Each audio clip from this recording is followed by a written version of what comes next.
దేవునామకు స్తుతులండి. మీ అందరికి వందనాలు.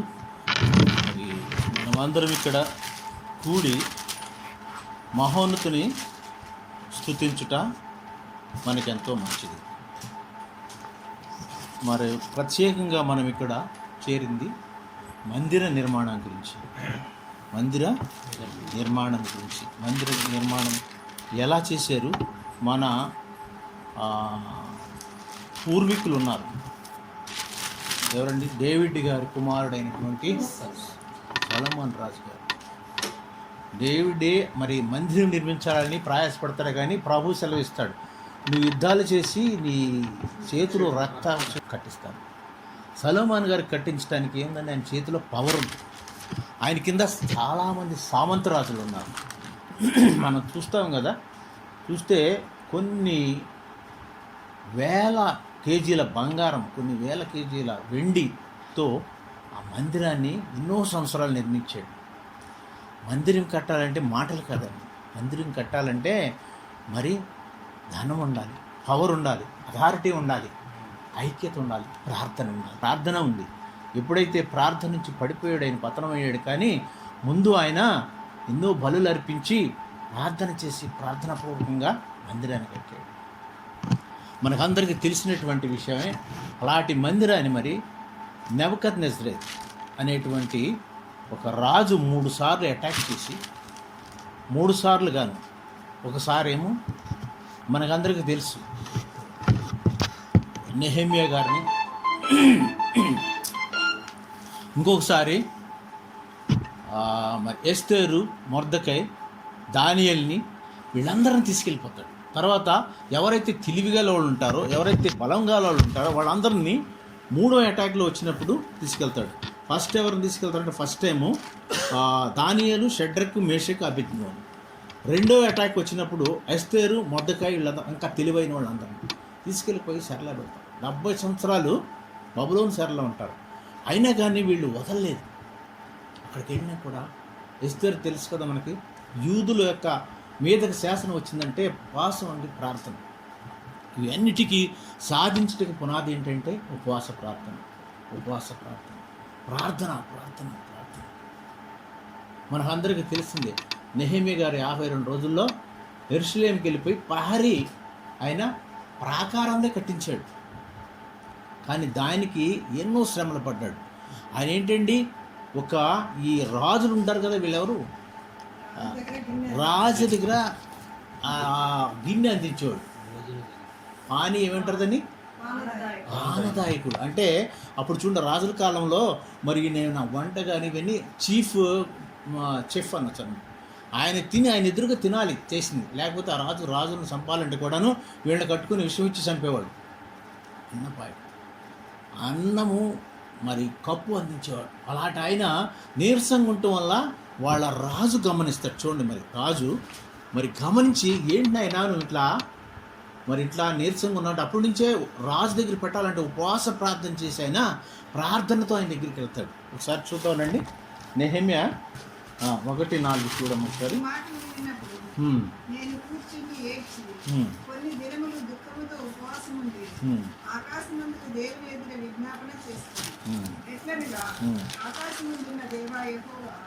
భయంకరుడైన గొప్ప దేవా, నిన్ను ప్రేమించి నీ ఆజ్ఞలను అనుసరించి నడుచుకుని వారిని కటాక్షించి వారితో నిబంధనలను స్థిరపరచువాడా, చెయ్యగి నీ నేత్రములు తెరిచి నీ సన్నిధిని దివారాత్రము నీ దాసులని ఇశ్రాయేలు పక్షంగా నేను చేయి ప్రార్థన అంగీకరించును.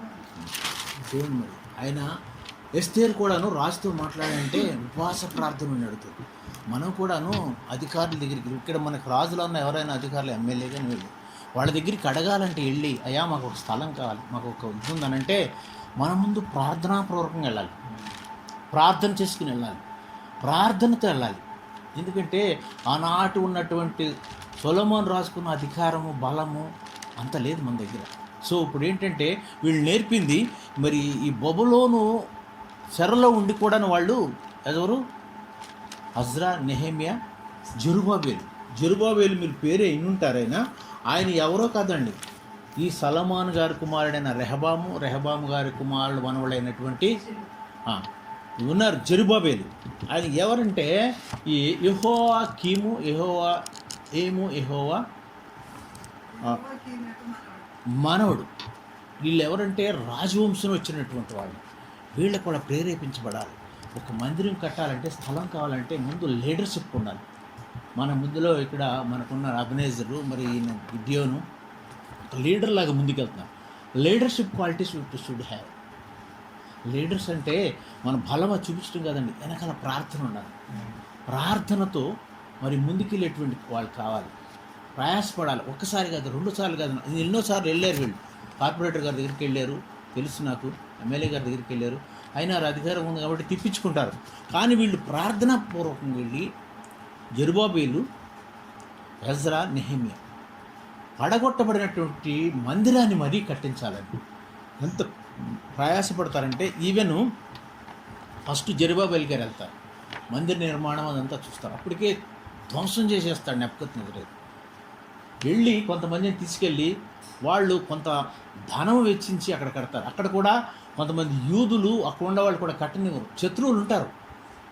ఆ శత్రువులందరినీ ఎదుర్కొని ప్రార్థన చేస్తూ తర్వాత ఈయన ఎజ్రా గారు వెళ్తాడు. ఎజ్రా గారు వెళ్ళి ధర్మశాస్త్రం బోధించి వాళ్ళకి ఇవన్నీ కూడాను ఎస్టాబ్లిష్ చేస్తారు. తర్వాత గవర్నర్గా నెహెమ్యా గారు వెళ్తారు.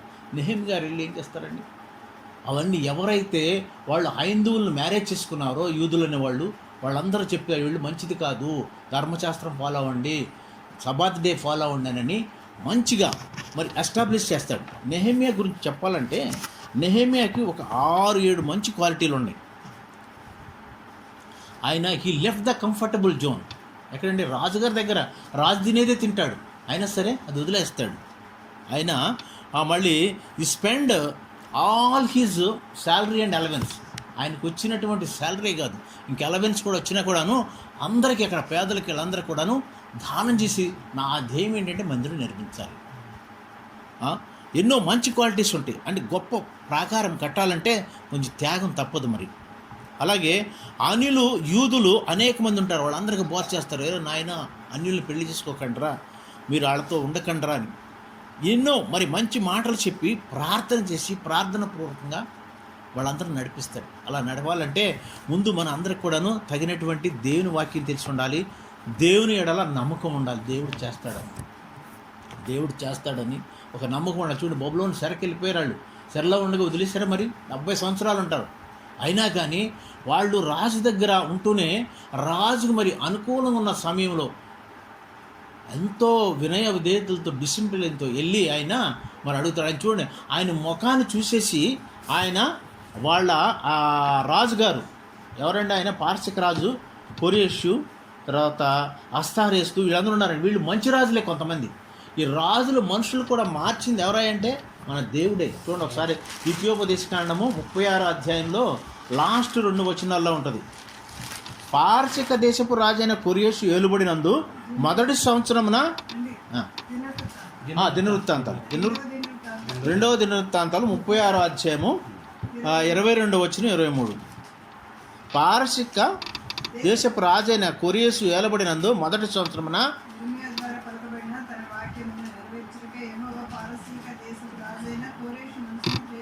చూడండి, కోరేషు ఆ మనస్సు, వాళ్ళు ఎవరనే వాళ్ళ మనస్సును ప్రేరేపించడానికి ముందు దేవుడు వెళ్ళాలి. దేవుడు మరి ప్రేరేపించమంటే అది ఎవరండి, ఇర్మియా యొక్క ప్రవర్త చెప్పినటువంటి యొక్క ఇది ప్రవచనం నెరవేరాలి కాబట్టి ముందే మరి రాజుల మనుషులు కూడా మార్చేటువంటి దేవుడు మన దేవుడు. కొరేషియా దేశం ఆయన అంతా ఉన్నాడు. ఎందుకు, ఎక్కడో ఇజ్రాయెల్ వాళ్ళే కదా, వాళ్ళ పూర్వీకులే నాశనం చేసి వచ్చారు. మళ్ళీ ఎందుకు మీరు ఇల్లు కడతామని అనలేదు.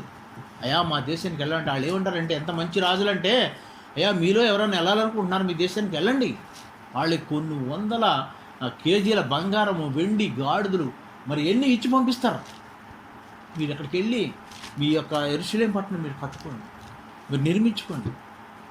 యెరూషలేం పట్టణం అంటే ఇప్పుడు కూడాను పక్కన ఉన్న అరబీల్స్ వీళ్ళందరికీ ఎందుకండి ఎంత అంటే అది 3 లోయల మధ్యలో ఉంటుంది. ఇస్సాకును బలిస్తా తీసుకెళ్ళిన పర్వతం ఏంటనేది మోరియా పర్వతంకి సైడ్, ఇంకో సైడ్న యోర్దాను నది. పర్వతాలు, లోయలు మధ్యలో ఉంటుంది. ఎక్కడైనా పర్వతాల మీద పడిన వర్షం కానీ అంత వచ్చి లోయలో ఉంటే అక్కడ మనకు ఆనాడు సంపద ఏంటండి? గాడిదలు, గుర్రాలు, ఎద్దులు, ఆవులు, మేకలు, ఇవే కదా.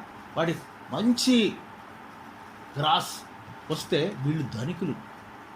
అబ్రహాం గారు కూడా ఎలా ధనవంతుడు? ఆయనకున్న గాడిదలు, గుర్రాలు, ఎద్దులు, వీటిని బట్టి ఆనాడు వాటిని బట్టి బంగారం ఏంది అక్కడ. ఇప్పటికి కూడాను అది ఎంత ఫేమస్ ప్లేస్ అంటే ఇప్పటికి కూడాను ఈ కొంతమంది వీళ్ళు ఉంటారు నాన్ యోధులు. ఎందుకంటే ఆనాడు అప్పుడే మరి సల్మాన్ గారు కొన్ని మణుగుల మరి టన్నులు బంగారం తెచ్చారు. ఈ బంగారం అంతా ఎక్కడ తోసుకోవాలని నెబుకద్నెజర్ అయితే 3 సార్లు అటాక్ చేసి తోసుకుని వచ్చారు. అలాంటి దాన్ని నిర్మించాలంటే వీళ్ళందరికీ భయం అన్నమాట. మరి వీళ్ళని ఎన్నుకుంటాడు నాయకత్వపు లక్షణాలు ఉన్నటువంటి జెరుబ్బేలు, నెహెమ్యా, ఎజ్రా. వీళ్ళందరినీ ఒక్కొక్కటి. ఎజ్రా ఏంటండి? ఆయన మహా శాస్త్రవేత్త, బైబులు ధర్మక్షేత్రం క్షుణ్ణంగా చదివినటువంటి వాడు. అలా చదివి మరి వాళ్ళు ఎక్కడ తప్పిపోకుండాను వాళ్ళకి ఈ మోషే ఇచ్చినటువంటి ఈ ధర్మశాస్త్రమే కాకుండా ఇంకా దేవుని ఆజ్ఞలు అనేకం ఉన్నాయి. అనేకం బోధిస్తూ వాళ్ళందరినీ దారి తప్పకుండా కాపాడతారు. వాళ్ళు చూడండి, వాళ్ళ ఫ్యామిలీ బిడ్డల్ని అందరూ వదిలేసి కొన్ని సంవత్సరాలు మరి అక్కడ ఉండి మరి చుట్టూ కూడాను మరి బైబిల్లో ఉంది ఒక చోట ఎక్కడ మది ఆయన ఒక చేత్తోనేమో ఆయుధం పట్టుకుని ఒక చేత్తోనేమో తాపి పట్టుకుని మరి అది ఒకసారి చదవమ్మా. నెహెమ్యా గ్రంథము 4వ అధ్యాయము 17. ఆ గోడ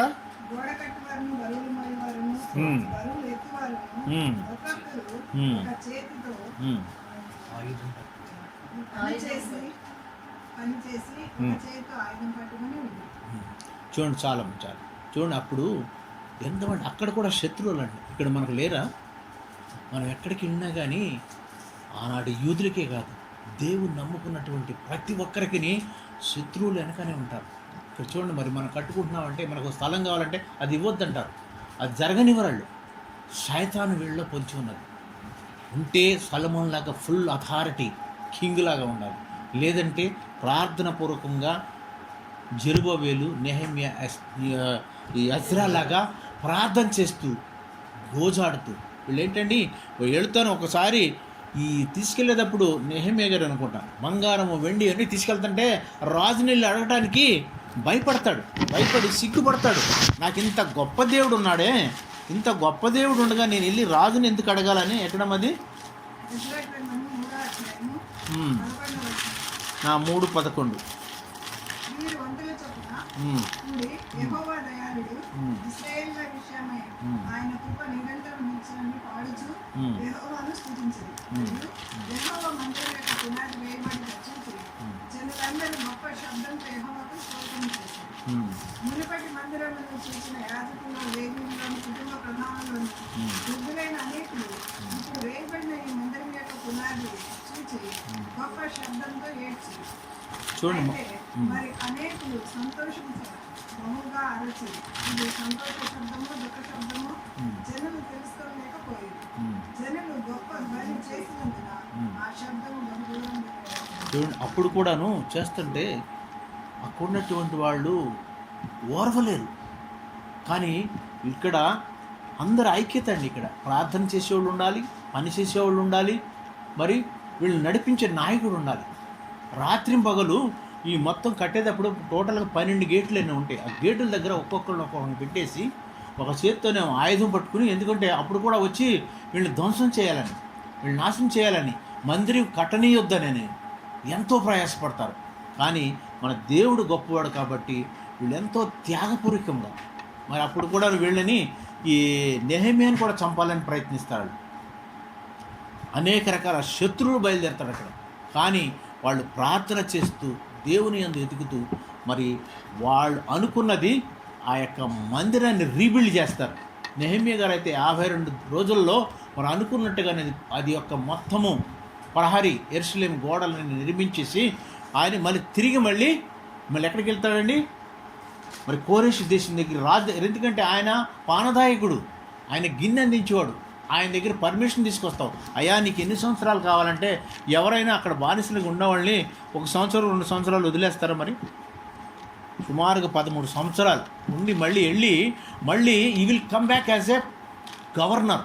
ఫుల్ అథారిటీతో వస్తాడు, ఒక రాజ ఆజ్ఞ తీసుకుని వస్తాడు. అక్కడ అస్త ఆ యొక్క ఆజ్ఞ తీసుకుని వస్తాడు. ఇక్కడ ఎవరు కూడాను ఎవరు అది ఎదురు చెప్పడం లేదు.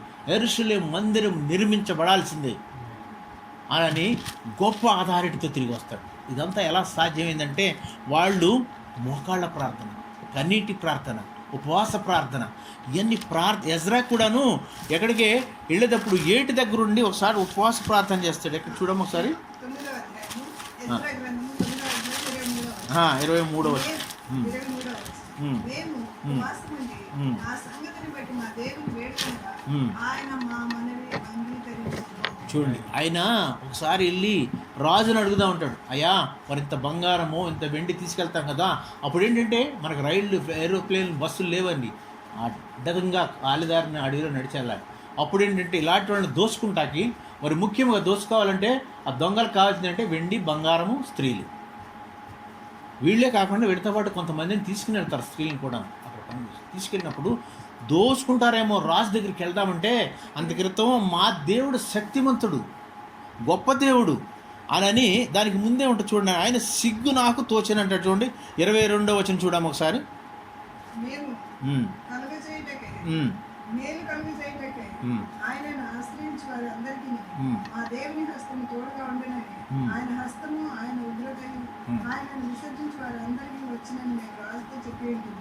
కనుక మార్గమందున శత్రువుల విషయమై మాకు సహాయం చేయనట్లు కాల్బలమును రౌతులను రాజునంత కావాలని మనవి చేయటకు సిగ్గు నాకు తోచలేదు. చూడండి, కాల్బలప్పుడు మనం కూడా మందిరం నిర్మించాలంటే శత్రువులు ఉంటారండి, చుట్టూ ఉంటారు, ఉంచుకుని చూస్తూ ఉంటారు వీళ్ళని ఎవరిని నాశనం చేయాలా, ఏ విధంగా వీళ్ళని ఇది చేయాలని. ఈయన కాల్బలంతో వెళ్తున్నప్పుడు శత్రువులు ఉంటారు కదా అని ఎవరన్నా మరి సైనికులు ఇవ్వాలని అడుగుదామని వెళ్దామంటే అంతకృతమే అంటాడు ఏమని, మా రాజు మా దేవుడు శక్తిమంతుడు, బలవంతుడు, ఉగ్రం రూపం గలవాడే, అలాంటి అన్నప్పుడు మీ దేవుడు ఇంత గొప్పవాడు కదా అన్నావు అని అంటాడని సిగ్గుబడి వెళ్ళి అడగలేదు. తర్వాత వచ్చి ఆయన ఉపవాసం ఉండి ప్రార్థన చేసి ధైర్యంగా ముందుకెళ్తాడు. మనకు కూడాను ఎన్నో అడల్ట్స్ వస్తాయి, ఎన్నో ఇబ్బందులు వస్తాయండి. మందిర నిర్మాణం అంటే మాటలు కాదు, సరైన నాయకులు ఉండాలి, సరైన ఆర్థిక వనరులు ఉండాలి, సరైన స్థలం ఉండాలి, సరైన కోఆపరేషన్ ఉండాలి. చుట్టూ కూడా చూస్తూ ఉంటారు. ఇప్పుడే కాదండి, క్రిస్టియన్స్ అనేవాళ్ళని, యూదులు అనేవాళ్ళని, దేవుని బిడ్డలని ఆనాడు యేసుక్రీస్తునే గెలవని లేదు కదండి, మన అందరూ తెలుసు కదా. ఎంతమంది ఉన్నారు, 12 శిష్యులు నేనని వచ్చారు. పేతురు గారు ఏమంటాడు, కోడికి ముందే 3 సార్లు అబద్ధం వెళ్ళిపోతారు. ఒక యోహాను గారు మాత్రమే సిలువ దగ్గరికి వస్తారు. ఎవరు వస్తారు? చివరికి ఈయన పునరుద్ధానుడై లేచిన తర్వాత అప్పుడు నమ్ముతారు, అయ్యో ఈయన నిజమే అని చెప్పిన మాటలు. అప్పటి వరకు కూడా ప్రవచనాలు మర్చిపోయారు, ప్రవర్తనలు చెప్పిన మర్చిపోయారు. యేసుక్రీస్తు అంత గొప్ప దేవుణ్ణే వాళ్ళు గెలవని లేదు, నెగ్గని లేదు. కానీ మరి అది ఆజ్ఞల లేఖనాల ప్రకారం నెరవేరింది. కానీ ఈనాడు మనం చూస్తే 3 హీరోలు ఉన్నారు, ఎజ్రా, నెహెమ్యా, జెరుబ్బయలు. వీళ్ళందరూ కూడా ప్రార్థన ఒక పక్కన, ధైర్యము పక్కన, అధికారుల యొక్క అండ. అధికారుల దగ్గరికి వెళ్ళి, రాజు దగ్గరికి వెళ్ళి, కోరేషు దగ్గరికి వెళ్ళి, అక్కడికి వెళ్ళి అస్తాసస్ దగ్గర ఆజ్ఞ తెచ్చుకుంటాడు. ఆజ్ఞ లేనిది, అథారిటీ లేనిది, ఆ పర్మిషన్ లేనిది మనం అక్కడికి వచ్చి వాళ్ళ శత్రువులు ఉంటారు, అంటారు నువ్వు కడతానికి వీల్లేదు. కానీ ఆజ్ఞ చూపిస్తాడు, ఇదిగో రాజదండం తీసుకొచ్చాడు. మరి పవర్ తీసుకొస్తాడు ఏంటి, గవర్నర్గా. అప్పుడే మరి సాధ్యమవుతుంది మందిర నిర్మాణం. అంటే ఆనాడు సల్మాన్ రాజు గారు కట్టారు, అది వేరే విషయం. తర్వాత రీబిల్డ్ చేసింది యెరూషలేమును మరి పునరుద్ధానం చేసి మళ్ళీ దాన్ని నిర్మించి మరి నిలబెట్టి వీళ్ళందరిని కూడా, యూదులందరిని కూడా మళ్ళీ సమకూర్చి చేశారంటే అది ఎంతో గొప్ప ప్రార్థన ఫౌండేషన్ అన్నమాట. Fasting prayer is the only foundation. ఎక్కడికి వెళ్ళాలన్నా ఏది చేయాలన్నా మన ఇక్కడ గోడకు మంచిదే. అందరూ కూడాను మీ పర్సనల్ ప్రేయర్లు గుర్తుంచుకోండి, పర్సనల్ ప్రేయర్లు జ్ఞాపకం చేసుకోండి. ఏమని, అయా మాకు ఒక మందిరం, ఒక స్థలం ఏంటి అడగండి. ఆయన అడిగితే తప్పకుండా ఇస్తాడు. దానికి తగ్గట్టుగానే మనం ఇంకా వదలకూడదు, విడవక గోజాడుతూ మొరపెట్టిన ఎడల ఆయన మనకు దయచేస్తాడు. కొన్ని మాటలు దేవుడు దీవించిన కాదు.